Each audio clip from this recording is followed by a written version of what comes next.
तो गाइस इस वीडियो के अंदर मैं प्रभास की अपकमिंग 7 मूवी के नाम बताने वाला हूं। भाई साहब ये वीडियो उन लोगों के लिए भाई जो काफी ज्यादा हेटर्स है ना प्रभास के, जिन्होंने कहा था कि मतलब आदि पुरुष के बाद से प्रभास की जो कैरियर है ना वो खत्म हो चुका। भाई साहब तो फटाफट से जाके काल्की का बॉक्स ऑफिस कलेक्शन देख लो भाई साहब। 4 दिनों में 550 करोड़ रुपए भाई साहब क्रॉस कर दिया, और इतना ज्यादा पैसा अभी तक आई थिंक सो सिर्फ आरआर छोड़ के किसी भी मूवी ने मतलब इंडियन मूवी ने कमाया भी नहीं होगा। तो भाई इस वीडियो के अंदर अगर आप 7 प्रभास के अपकमिंग मूवीज के नाम सुनोगे ना तो सच में आपके पैरों से जमीन खिसक जाए, क्योंकि उनकी जो अपकमिंग मूवी है ना वो काल्की से भी काफी ज्यादा जबरदस्त है, जो भाई अभी तक कहीं पर भी कोई रिवील नहीं किया गया। लेकिन भाई साहब यहाँ वहां न्यूज से लीक हो चुका है कि उनकी जो अपकमिंग मूवीज है वो क्या क्या होगी। तो प्रभास की सबसे पहले जो मूवी का नाम है यहाँ पर उसका नाम है राजा साहब जी। अब देखो पोस्टर को देख के आप लोग शौक हो गए होंगे, भाई ये मास मूवी बनाने वाला बंदा जो है ना वो कॉमेडी में क्यों चला गया। तो भाई साहब आपको बता दूं कि शाहरुख खान ने भी पहले कॉमेडी से स्टार्ट किया था, उसके बाद से जिस तरीके से वो मास में कन्वर्ट हुआ भाई पब्लिक ने काफी ज्यादा उनको लाइक दिया और भाई वो उनकी मूवी ब्लॉकबस्टर भी हो गई। तो भाई प्रभास को भी चाहिए कि वो एक्शन वो एंग्री वाला लुक से निकल के थोड़ा सा भाई अपने जो फैंस है ना उनको उसको एंटरटेन करे। तो भाई उन्होंने डिसाइड किया कि भाई राजा साहब नाम की मूवी एक आने वाली है। अब देखो ये मूवी जो है ना इस साल के लास्ट में आ सकती है या तो भाई साहब नेक्स्ट ईयर में 100% आएगी। अब इसके डायरेक्टर है भाई साहब मारुति। अब मारुति वो वाला मारुति ने, इनका नाम ही है मारुति। और एक चीज है कि भाई ये जो मूवी है ना इसका जो जॉनरा होने वाला ना ये हॉरर कॉमेडी होने वाला है। आप सोचो हॉरर कॉमेडी से हम लोग को हमेशा याद आ जाता है भाई भूल भुलैया टाइप का कोई कॉन्सेप्ट होगा, तो जी हाँ उसी टाइप का कुछ कॉन्सेप्ट होने वाला है। लेकिन भाई स्टोरी जो होगी ना पूरी की पूरी फ्रेश स्टोरी होगी। और भाई कास्ट का लिस्ट जब मैंने देखा ना तो यहाँ पर मुझे संजय दत्त का भी नाम नजर आया। तो भाई साहब संजू बाबा काफी दिनों के बाद से फिर से कॉमेडी में कम बैक करेंगे भाई। तो भाई संजू बाबा का जो फैन फॉलोइंग है ना वो तो भाई भर भर के जाएगा। और भाई प्रभास मतलब क्या ही बता, फ्लॉप के बाद भी अगर कोई मूवी सुपर डुपर हिट होती है तो भाई उससे बोला जाता है स्टार और उसको बोला जाता है भाई साहब स्टारडम। उसके बाद से प्रभास की जो दूसरी मूवी आने वाली है ना, मतलब देखो ये जो मैं मूवीज के नाम बता रही हूँ जरूरी नहीं है कि भाई पहले ही आएगी दूसरी आएगी। ये सारी मूवीज है जो इन्होंने साइन करके रख दी भाई साहब। दूसरी जो मूवी है उसका नाम है KGF 3। आप सोच रहे हो भाई साहब KGF 3 में भाई प्रभास कहां से आ जाएगा। तो भाई प्रशांत नील ने बहुत ही अच्छे से हम लोग को सलार मूवी के अंदर एग्जाम्पल दिया, क्योंकि देखो सलार का जो थीम था वो 2 कॉपी भाई साहब KGF का थीम था। भाई तो 100% श्योर है, तुम लिख के रख लो अभी। और भाई जब ये मूवी आएगी 2 साल 3 साल 4 साल कभी भी ना तो तुम देख लेना प्रभास उसमें जरूर नजर आने वाले। ये बात तुम एकदम कान खोल के रख लो, क्योंकि प्रशांत नील का जो भाई दिमाग चलता है ना वो बाप लेवल का चलता है, क्योंकि उनको पता है कि भाई साहब कब किस ऑडियंस को किस टाइम में क्या चीज देना चाहिए। अब सलार में उन्होंने नहीं दिया भाई साहब, हो सकता है मतलब पब्लिक काफी ज्यादा डिमांड करती होगी तो भाई थोड़ा सा सब्र करवाया। और नेक्स्ट 100% हो सकता है कि भाई KGF 3 के अंदर प्रभास को हम लोग को देखने को मिलेगा। कुछ दिन बाद तुम देखना ऑफिशियली अनाउंस भी हो जाएगा आई थिंक सो। अगर अनाउंस नहीं करेंगे तो भाई कहीं ना कहीं से रूमर्स आएगी और लीक तो न्यूज जरूर होगा कि भाई प्रभास होने वाले हैं KGF 3 के अंदर। उसके बाद से प्रभास की जो तीसरी मूवी होने वाली है उसका नाम है स्प्रिट। अब देखो एनिमल के भाई साहब ग्रैंड सक्सेस के बाद संदीप वांगा रेड्डी ने भाई साहब प्रभास को पकड़ा है।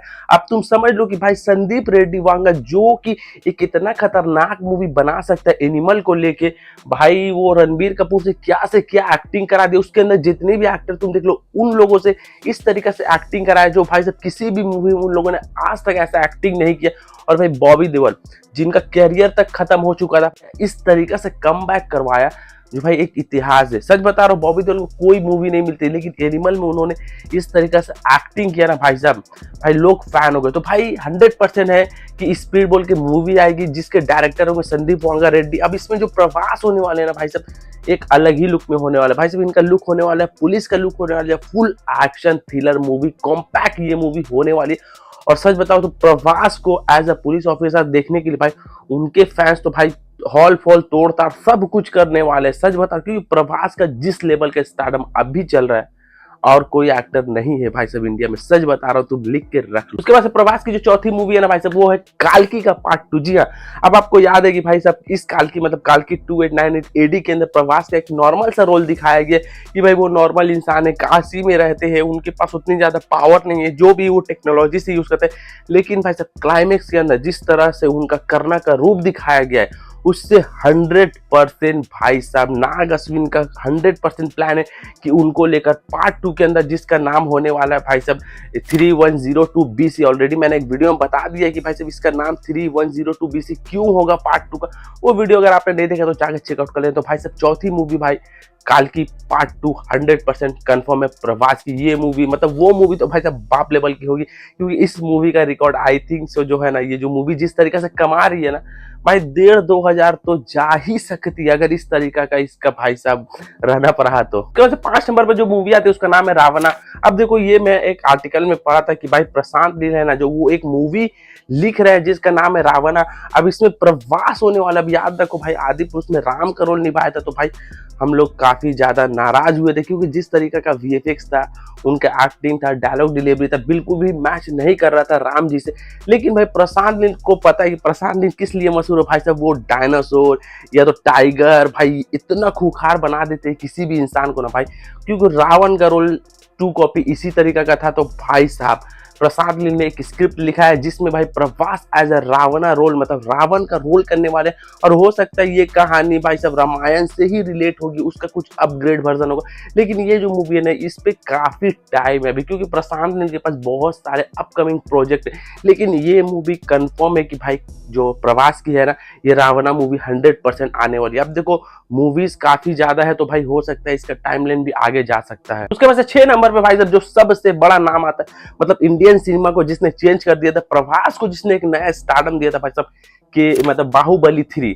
जी हाँ, मैं बाहुबली 3 के बारे में बात कर रहा हूँ भाई साहब। एक इंटरव्यू के दौरान राजामौली ने खुद कहा था कि मैं बाहुबली 3 का पार्ट 100% बनाने वाला हूँ। अब आप लोग सोच रहे हो कि भाई साहब बाहुबली 1-2 में तो पूरी की पूरी स्टोरी खत्म हो गई, तो फिर कैसे कनेक्ट करेंगे। लेकिन भाई साहब ये है राजामौली, ये किसी ना किसी तरीके से उस स्टोरी को भाई साहब रिपीट करके कनेक्ट कर सकते हैं भाई साहब, ये उनका अलग टैलेंट है। लेकिन ज्यादा ये कहा जा रहा है कि भाई साहब सिर्फ वहां पर प्रभास को यूज किया जाएगा एज अ बाहुबली, और जो स्टोरी लिखी जाएगी ना वो एक नई स्टोरी लिखी जाएगी ताकि ऑडियंस को भाई साहब मजा आए इस मूवी को देखने के लिए। और भाई मैं काफी ज्यादा एक्साइटेड रहता हूँ कि भाई राजामौली की जो मूवी आ रही है ना भाई वो चीज देखने में काफी ज्यादा मजा आता है, क्योंकि उनके अंदर भाई हर चीज होता है। वो ऑडियंस का टेस्ट जानते हैं कि किस तरीके से मास दिया जाता है, कहाँ पर कॉमेडी डालना है, कहाँ पर रोमांस डालना है, कर कहाँ पर भाई साहब इमोशन डालना है, तो ये सारा कुछ उनको पता है। उसके बाद 7 नंबर पे जो मूवी आती है उसका नाम भाई साहब सलार का पार्ट 2। अब आप लोग सोचो भाई इतना जल्दी सलार पार्ट 2 क्या हो, तो भाई साहब नहीं, जो प्रशांत नील ने ना उन्होंने मूवी की जो शूटिंग की थी ना भाई साहब 60% मूवी की शूटिंग कर ली थी पहले, क्योंकि देखो उन्होंने उसी टाइम इंटरव्यू में कहा था कि पार्ट 2 की स्क्रिप्ट ऑलरेडी लिख दी है मैंने, तो हो सकता है ये मूवी काफी ज्यादा जल्दी आएगी। और एक गुड न्यूज ये भी हो सकती है कि इस मूवी के अंदर भाई साहब हम लोग को रॉकी भाई का एंट्री देखने को मिल सकता है, क्योंकि पार्ट 1 में हम लोगों ने मिस कर दिया था। लेकिन प्रशांत नील को पता चला कि भाई अगर हम लोग मिस करते हैं भाई केजी मतलब रॉकी भाई को, तो भाई बहुत ज्यादा बॉक्स ऑफिस पे कलेक्शन गिर सकते हैं, क्योंकि जहां पर मान के चलो भाई सलार ने जस्ट एग्जांपल दे रहा 100 करोड़ कमाया था, अगर वहीं पर भाई साहब रॉकी भाई की एंट्री हो जाती सलार पार्ट 1 में, तो भाई वो जो कलेक्शन था वो 200-250 करोड़ हो सकता है भाई। इतना ज्यादा पावर रखते हैं अपने यश भाई। तो भाई प्रशांत नील से यही रिक्वेस्ट करूंगा कि भाई साहब सलार 2 जब भी आए 100% उसमें केजीएफ की तरह भाई साहब कोई ना कोई कनेक्शन डाल देना और यश भाई का एंट्री 100% मिला देना भाई। तो ये रही 7 मूवी भाई साहब प्रभास की। अगर मेरे से कुछ छूट गई है तो आप कमेंट में जरूर बताना। चलो आज की वीडियो में इतने, मिलते हैं नेक्स्ट वीडियो में। Take care.